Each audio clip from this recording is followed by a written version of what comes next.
মহানগৰী হোটেল সিটি প্যালেছত শিক্ষামূলক এপ উদ্বোধনী অনুষ্ঠান টেলেণ্ট ইণ্ডিয়া ফাউণ্ডেশ্যনৰ উদ্যোগত মুকলি কৰা হয় টেলেণ্ট ইণ্ডিয়া শিক্ষামূলক এপ য'ত উপলব্ধ হ'ব কেইবাটাও সুবিধা পাঠ্যক্ৰমৰ কোচিং নিয়োগ আৰু এন্ট্ৰেন্স কোচিং কেৰিয়াৰ অনলাইন কোচিঙকে ধৰি কেইবাটাও সুবিধা উপলব্ধ আছে এই এপত উদ্বোধনী অনুষ্ঠানত উপস্থিত থাকে ফাউণ্ডেশ্যনৰ বিষয়ববীয়াসকল অসমৰ ছাত্ৰ-ছাত্ৰীসকলৰ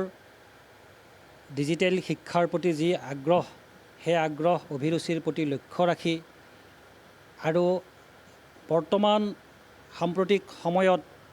অসমৰ যি পৰিস্থিতি হৈ আছে এই বানপানী দুৰ্যোগৰ সময়ত আমাৰ শিক্ষাৰ্থীসকলৰ পঢ়া শুনা যথেষ্ট ব্যাঘাত হৈছে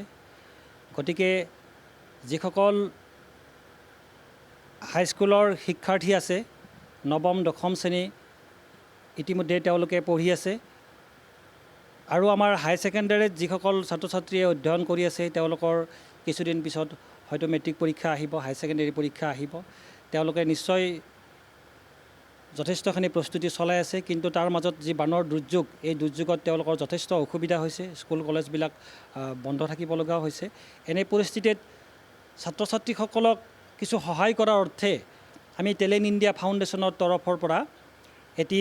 এপ মুকলি কৰিছোঁ টেলেণ্ট ইণ্ডিয়া বুলি আৰু এই টেলেণ্ট ইণ্ডিয়া এপটো গুগল প্লে ষ্টৰত উপলব্ধ গুগল প্লে ষ্টৰৰ পৰাই শিক্ষাৰ্থীসকলে আমাৰ টেলেণ্ট ইণ্ডিয়া এপটো ডাউনলোড কৰি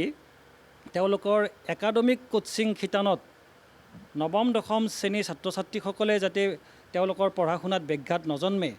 তাৰ বাবে আমি কোচিঙৰ ব্যৱস্থা কৰিছোঁ